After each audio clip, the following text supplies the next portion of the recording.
चलो बच्चों, आज हम 11वीं क्लास का वीडियो शेयर कर रहे हैं और 12 का कल अब रेगुलर अल्टरनेट डे होगा 11 और 12।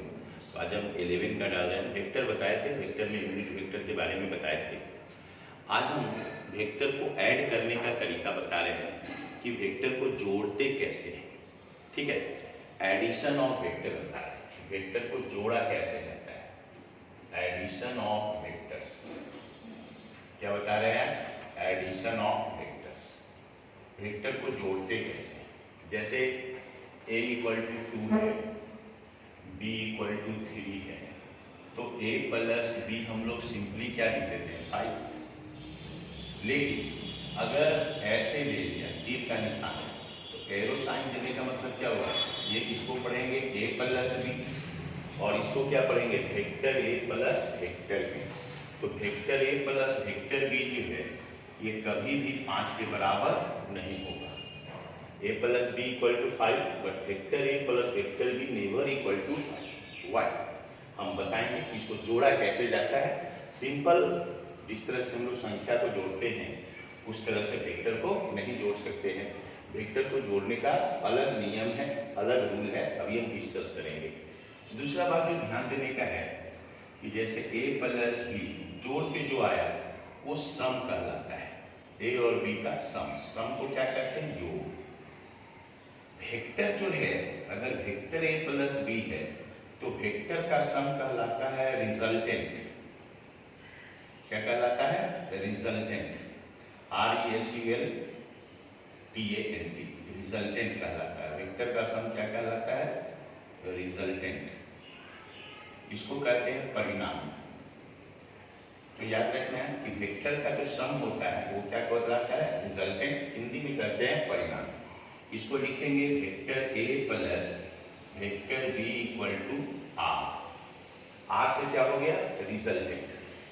ठीक है, r से क्या हो गया? रिजल्टेंट। ये r रिजल्टेंट वाला r है। तो याद रखना है कि वेक्टर के सम को क्या कहेंगे?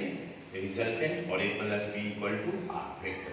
यानी वेक्टर को जोड़ेंगे, जब दो वेक्टर को ऐड करेंगे तो जोड़ने के बाद जो वेक्टर मिलेगा वो भी क्या होगा? वेक्टर क्वांटिटी होगा, resultant. Resultant is also a. अब हम लोग आते हैं कि वेक्टर को हम बताए कि सिंपल नंबर की तरह नहीं जोड़ सकते हैं। जैसे a प्लस बी 5 है तो vector a plus vector B ये 5 नहीं होगा। तो वेक्टर को जोड़ेंगे कैसे, इस पे हम लोग डिस्कस करते हैं। तो देखिए, वेक्टर को जोड़ने का 3 नियम है। वेक्टर का जोड़ने का कितना नियम है? 3 नियम। इस सदिशों को जोड़ने का 3 नियम है। सदिशों को आपस में जोड़ने का 3 नियम है। पहला है त्रिभुज के योग का नियम। त्रिभुज के योग का नियम, इसको कहेंगे हम लोग ट्रायंगल लॉ ऑफ एडिशन। इसको क्या कहेंगे? ट्रायंगल लॉ ऑफ एडिशन, त्रिभुज के योग का नियम। दूसरा है समानांतर चतुर्भुज के योग का नियम। दूसरा क्या है? समानांतर चतुर्भुज के योग का नियम। तो ये कहलाएगा पैरेललोग्राम लॉ ऑफ एडिशन। दूसरा कहलाएगा पैरेललोग्राम लॉ ऑफ एडिशन, समानांतर चतुर्भुज के योग का नियम। और तीसरा जो है ये है बहुभुज के योग का नियम। बहुभुज के योग का नियम, तो इसको हम लोग बोलते हैं पॉलीगॉन लॉ ऑफ एडिशन। क्या बोलते हैं इसको? Polygon law of addition. तो ध्यान से देखो, ये 3 नियम सदिश को जोड़ने का है। कौन कौन नियम है? तो सामने लिखा हुआ है। पहला है त्रिभुज के योग का नियम, इसको ट्रायंगल लॉ ऑफ एडिशन कहेंगे। दूसरा है समानांतर चतुर्भुज के योग का नियम, इसको इंग्लिश में बोलेंगे पैरेललोग्राम लॉ ऑफ एडिशन। और तीसरा है बहुभुज के योग का नियम, पॉलीगॉन लॉ ऑफ एडिशन। ठीक है, अब जरा याद करो परिभाषा सदिश का। तो सदिश का परिभाषा बोले थे कि जो त्रिभुज के योग के नियम का पालन करता है सदिश कहलाता है। ठीक है, कि जो त्रिभुज के योग के नियम का पालन करता है सदिश कहलाता है। अब क्या हो सकता है कि हम तीनों में से कोई भी डेफिनेशन बता सकते हैं वेक्टर का, ऐसे जैसे कि जो त्रिभुज के योग के नियम का पालन करता है सदिश कहलाता है, या ये भी बोलेंगे कि वैसी भौतिक राशियां जो समानांतर चतुर्भुज के योग के नियम का पालन करता है सदिश कहलाता है, या वैसी भौतिक राशियां जो बहुभुज के योग के नियम का पालन करता है सदिश कहलाता है। ठीक है, तो तीनों में से कोई भी डेफिनेशन बोल सकते हैं कि जो त्रिभुज के योग के नियम का पालन करता है सदिश कहलाता है, जो समानांतर चतुर्भुज के योग के नियम का पालन करता है सदिश कहलाता है, या जो बहुभुज के योग के नियम का पालन करता है सदिश कहलाता है। अब जैसे यहाँ पे क्वेश्चन है, क्वेश्चन देखो क्या है, क्वेश्चन है कि सदिश राशि कहलाता है, ऑप्शन ए है जो त्रिभुज के योग के नियम का पालन करता है, ऑप्शन बी है जो समानांतर चतुर्भुज, ये चतुर्भुज का संकेत है, जो समानांतर चतुर्भुज के योग के नियम का पालन करता है, ऑप्शन सी है जो बहुभुज के योग के नियम का पालन करता है, और ऑप्शन डी है ऑल। डी होगा, ऑल मतलब सही बात है, क्योंकि अभी बताया डेफिनेशन में कि जो त्रिभुज के योग के नियम का पालन करता है सदिश कहलाता है, या जो समानांतर चतुर्भुज के योग के नियम का पालन करता है सदिश कहलाएगा, या जो बहुभुज के योग के नियम का पालन करता है सदिश कहलाएगा। तो ये क्वेश्चन है सदिश राशि कहलाता है, तो जो त्रिभुज के नियम का पालन करता है सही है, समानांतर चतुर्भुज के योग के नियम का पालन करता है ये भी सही है, बहुभुज के नियम का पालन करता है ये भी सही है। तो आंसर क्या हो जाएगा, डी ऑल। समझिए, तो तीनों में से कोई भी डेफिनेशन हम लोग बता सकते हैं सदिश का। वापस हम इस पे आते हैं कि अभी हम बताए कि सदिश को जोड़ने का 3 नियम, त्रिभुज के योग का नियम, समानांतर चतुर्भुज के नियम और बहुभुज का नियम। तो यहाँ हम लोग ध्यान देंगे कि त्रिभुज के योग का नियम और समानांतर चतुर्भुज के योग का नियम, ये जो दोनों है त्रिभुज के योग का नियम और समानांतर चतुर्भुज के योग का नियम, इससे 2 सदिश को जोड़ते हैं। कितना सदिश को जोड़ते हैं, 2 सदिश को। तो 2 सदिश को जोड़ने का 2 तरीका है, चाहे हम लोग त्रिभुज के नियम से जोड़ सकते हैं या समानांतर चतुर्भुज के नियम से जोड़ सकते हैं। और अगर 2 से ज्यादा सदिश हो, 3, 4, 5, 6, 2 से ज्यादा जितना वेक्टर दे दे, तो 2 से ज्यादा को किससे जोड़ेंगे, बहुभुज के नियम से। तो याद रहेगा, त्रिभुज के नियम से कितना सदिश को जोड़ सकते हैं, 2, समानांतर चतुर्भुज के नियम से कितना सदिश को जोड़ेंगे, 2, बहुभुज के नियम से 2 से ज्यादा। ठीक है, याद रहेगा। चलिए अब आगे हम लोग देखते हैं, अब सब नियम को हम लोग बारी बारी से देखेंगे। पहले हम इसको लिख देते हैं, तो इस बात को पहले नोट कर लो। देखो, इस बात को पहले नोट कर लो, नोट कि त्रिभुज के योग के नियम, त्रिभुज के योग के नियम और समानांतर चतुर्भुज के, ये चतुर्भुज का संकेत है, योग के नियम से 2 सदिशों को जोड़ते हैं, 2 सदिशों को जोड़ते हैं, जबकि 2 से अधिक सदिशों को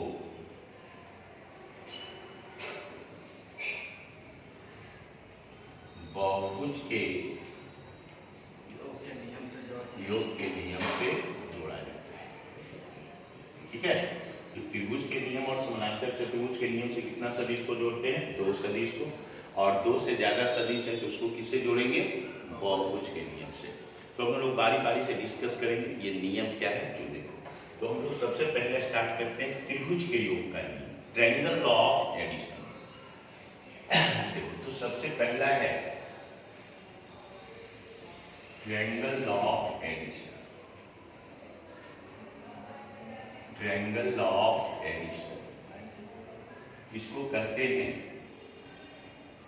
त्रिभुज के योग का कैसे जोड़ते हैं जो समझना। तो अभी हम बता चुके हैं कि त्रिभुज के नियम से कितना सदिश को जोड़ेंगे, 2 सदिश को जोड़ेंगे। और तो 2 सदिश मान लेते हैं हम लोग कि एक वेक्टर ए लिए और दूसरा वेक्टर बी है, हमको दोनों को जोड़ना है। और इससे पहले आप लोग को पता है कि ये जो वेक्टर है तो इस पार्ट को क्या बोलते हैं, हेड, और पीछे वाले पार्ट को क्या बोला जाता है, टेल। ये जो तीर का निशान है तो तीर के निशान के आगे वाले पार्ट को क्या बोलते हैं, हेड, और पीछे वाले पार्ट को टेल। तो अब हमको 2 वेक्टर को जोड़ना है, ए और बी। एक फर्स्ट वेक्टर हो गया और बी क्या हो गया, सेकेंड वेक्टर, दोनों को जोड़ना है। तो ये फर्स्ट वेक्टर लिए ए, तो ट्रायंगल लॉ ऑफ एडिशन में क्या करेंगे कि पहले वेक्टर के हेड पर, याद रहेगा, पहले वेक्टर यानी फर्स्ट वेक्टर के हेड पर सेकेंड वेक्टर के टेल को रखते हैं। क्या बोले, फर्स्ट वेक्टर के हेड पर सेकेंड वेक्टर के टेल को रखेंगे। तो ये फर्स्ट वेक्टर का हेड है, सेकेंड वेक्टर बी का टेल ये है, तो फर्स्ट के हेड पे सेकेंड के टेल को रखेंगे। ऐसे सीधा है तो बिल्कुल सीधा रखेंगे, ठीक है, बी वेक्टर बिल्कुल सीधा रहेगा। और ये भी ध्यान देंगे जितना लंबाई है तीर का उतना ही लंबा लेना है, जिससे क्या होगा कि परिमाण मेरा अपरिवर्तित होगा, वही परिमाण होगा। तो पहले वेक्टर के हेड पे दूसरे वेक्टर के टेल को रखें। फर्स्ट स्टेप ये कि फर्स्ट वेक्टर के हेड पे सेकेंड वेक्टर के टेल को रखें। फिर क्या करते हैं कि पहले वेक्टर के टेल से, पहले फर्स्ट वेक्टर के हेड पर सेकेंड वेक्टर के टेल को रखते हैं, फिर पहले वेक्टर के टेल से दूसरे वेक्टर के हेड को मिला देते हैं। पहले वेक्टर के टेल से दूसरे वेक्टर के हेड को मिलाएंगे, तो ये जो आया, जो दूसरा वेक्टर पहले के टेल से दूसरे के हेड को मिलाया, ये जो आया यही दोनों सदिशों का योगफल होता है। और सदिशों के योगफल को क्या कहते हैं, परिणामी। तो इसको कहेंगे कि ये ए और बी दोनों वेक्टर का क्या है, परिणामी है, resultant vector A plus vector B. समझ में आया? एक और एग्जांपल देते हैं। जैसे एक वेक्टर पी है और दूसरा वेक्टर क्यू है, तो फर्स्ट वेक्टर के हेड पे सेकेंड वेक्टर के टेल को रखेंगे। तो अगर सेकेंड वेक्टर थोड़ा झुका हुआ है तो इसको झुका हुआ ही रखेंगे, जैसे है वैसा ही रखना है। ऐसा नहीं कि झुका हुआ है तो इसको सीधा कर देना है, जैसे है वैसा ही। तो पहले वेक्टर के हेड पे दूसरे वेक्टर के टेल को रखें, समझ गए? और ये ध्यान रखना है कि जैसे वेक्टर है उसी तरह से रखेंगे। तो पहले वेक्टर के हेड पे दूसरे वेक्टर के टेल को रखें और फिर पहले के टेल से दूसरे के हेड को मिला देंगे। तो यही हो गया मेरा दोनों वेक्टर का resultant vector P plus vector Q. ठीक है, फर्स्ट वेक्टर के हेड पे दूसरे वेक्टर के टेल को रखते हैं और ये ध्यान रखते हैं कि दोनों के परिमाण और दिशा में कोई परिवर्तन नहीं हो। फिर पहले के टेल से दूसरे के हेड को मिला देते हैं, यही दोनों वेक्टर का रिजल्ट है। अब ये जो तीर का लंबाई है ये इसका परिमाण देगा और एक्स एक्सिस के साथ जो एंगल है वो डायरेक्शन। इसके बारे में हम आगे डिस्कस करेंगे। अभी हमको सिंपल समझना है इसको कैसे जोड़ते हैं। तो फर्स्ट वेक्टर के हेड पे सेकेंड वेक्टर के टेल को रखते हैं और फिर पहले के टेल से दूसरे के हेड को मिलाते हैं। तो ये दोनों समझ में आया। चलो फिर हम अभी आगे बता रहे हैं समानांतर चतुर्भुज के योग का नियम। चलो सेकेंड है parallelogram law of addition. Parallelogram law of addition को हम लोग कहते हैं समानांतर चतुर्भुज के योग का नियम। तो इसमें भी बताए थे पैरेललोग्राम लॉ में भी कि इससे भी कितना वेक्टर को हम लोग ऐड करते हैं, कितना वेक्टर को जोड़ते हैं, 2 वेक्टर को जोड़ते हैं। तो दो को जोड़ेंगे तो ये फर्स्ट वेक्टर ए है, सेकेंड वेक्टर बी है। तो अभी हम लोग जो ट्रायंगल लॉ ऑफ एडिशन पढ़े, त्रिभुज के योग का नियम, उसमें क्या था कि पहले के हेड पे दूसरे के टेल को रखते थे, फर्स्ट के हेड पे सेकेंड के टेल को। इसमें क्या करेंगे कि पहले वेक्टर के टेल पर दूसरे वेक्टर के टेल को रखेंगे। याद रहेगा, ट्रायंगल लॉ ऑफ एडिशन त्रिभुज के नियम में हेड पर टेल को रखते थे, और इसमें क्या करेंगे, टेल पर टेल को रखेंगे। याद रखना, टेल पर टेल। तो ये फर्स्ट वेक्टर ए हुआ, इसके टेल पे सेकेंड वेक्टर के टेल को रखेंगे, टेल पे टेल रख दिए, और सीधा है तो बिल्कुल सीधा रखेंगे। फर्स्ट वेक्टर के टेल पे सेकेंड वेक्टर के टेल को रखते हैं, फिर दोनों वेक्टर के पैरेलल, मतलब दोनों वेक्टर के समानांतर पर। फर्स्ट स्टेप क्या हुआ कि पहले के टेल पर दूसरे के टेल को रखेंगे। फिर सेकेंड में क्या करते हैं, सेकेंड स्टेप में दोनों वेक्टर के समानांतर काल्पनिक रेखा खींचते हैं। काल्पनिक रेखा जिसको डॉट लाइन कहते हैं, डॉटेड लाइन। इस तरह से दोनों वेक्टर के समानांतर हम लोग क्या किए, ये डॉटेड लाइन खींचे, काल्पनिक रेखा कहलाता है।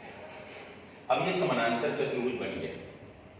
अब फाइनल स्टेप में क्या करेंगे कि जो दोनों वेक्टर का टेल है वहां से एक डायगोनल बना देंगे। डायगोनल मतलब विकर्ण, और ये जो डायगोनल होता है वही ए और बी का रिजल्टेंट वेक्टर होता है, ए प्लस बी।